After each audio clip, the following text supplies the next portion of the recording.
Rabies is a neglected tropical disease caused by viruses from the Rhabdoviridae family. Members of this group of viruses can be found in all continents of the world except Antarctica. The disease is acquired when a person gets scratched or bitten by a rabies-infected animal and the infected saliva enters and infects the individual. Wild animals such as skunks, raccoons, bats, and foxes are the main reservoirs of rabies. However, 99% of rabies-related deaths in humans are caused by the bite of rabies-infected dogs, and 40% of those individuals are children under 15 years of age.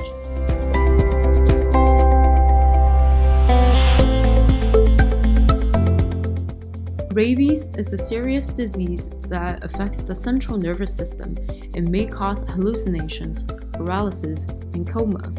Once symptoms show, it is deemed too late for the patient to survive, leading to eventual death.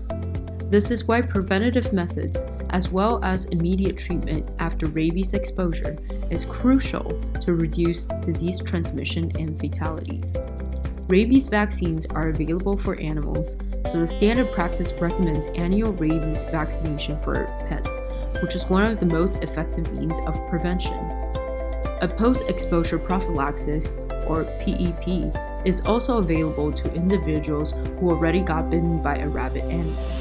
PEP is given in 4 doses, with the first dose administered within 24 to 48 hours after cleaning of the wound, and the remaining doses given 3, 7, and 14 days after exposure. Additionally, immunoglobulins are also administered to individuals according to the type and nature of the animal bite.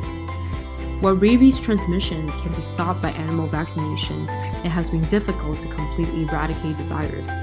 Rabies causes 60,000 deaths worldwide and mainly affects the poorest populations in developing countries, making the disease a neglected tropical disease.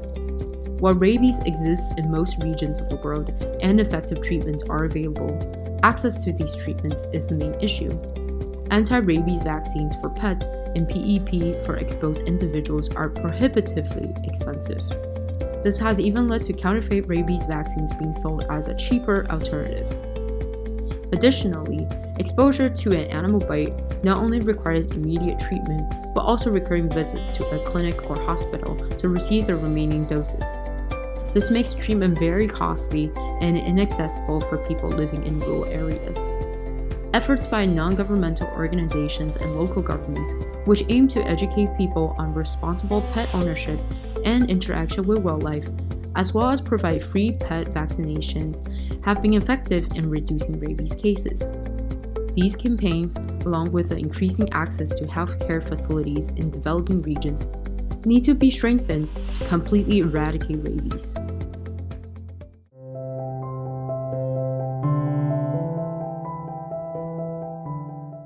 As I was taking out the household waste one night, I noticed that the lid was not closed fully, but that happens sometimes. I was in a rush that day, so I quickly dumped my trash bags.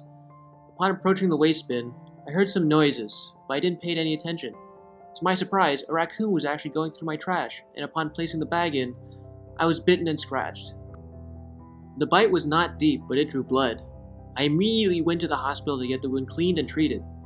After cleaning the wound, I was given my first dose of rabies post-exposure prophylaxis PEP. I was given a card which had a list of 3 additional shots that I had to take and when I needed to come back. The doctor reassured me that because I was able to get the wound treated and given the PEP shot, that there was a low chance of any complications will arise, just as long as I made sure to receive the rest of the doses. I quickly placed these dates on my calendar so that I would not forget to take the shots. After this experience, I now always secure my garbage can so that animals will not be able to get in and potentially harm somebody.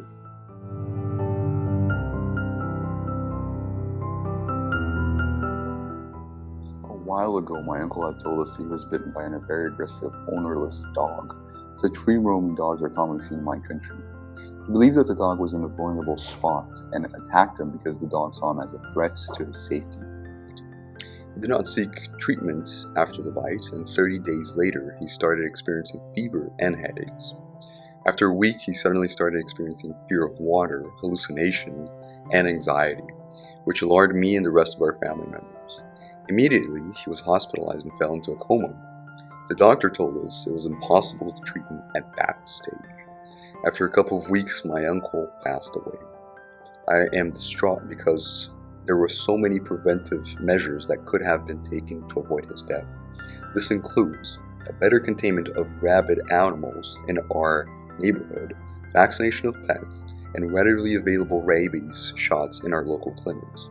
Additionally, it would have been helpful to educate our local communities on how to tell if an animal is rabid or not. Some animals show symptoms of anger, aggression, and irritability, and may bite or snap at imaginary and real objects and drool excessively. Others may act sick and lethargic and more tame than they usually would, approaching humans without fear. Animals can also appear wobbly, circling, and partially paralyzed. Regardless of the symptoms that an animal may show, people need to see a doctor as soon as they're bitten.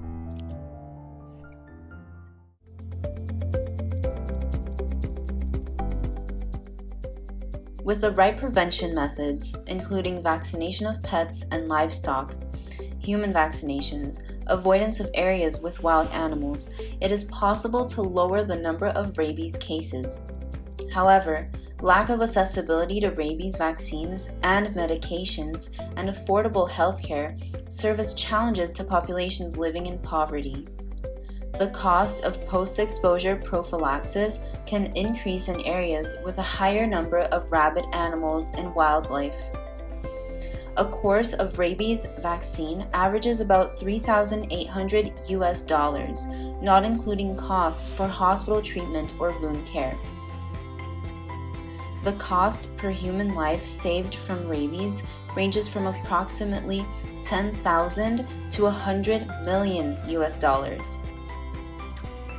Thus, it is crucial to come up with ways to mass-produce rabies medication and increase availability of the drugs while reducing the price of treatment. Global health organizations must prioritize regions in poverty and distribute aid and resources.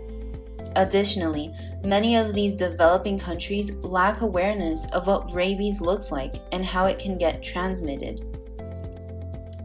Therefore, it is essential to promote public health education in these regions about ways to recognize rabies, transmission routes, the importance of avoiding contact with wildlife, and the need for appropriate veterinary care.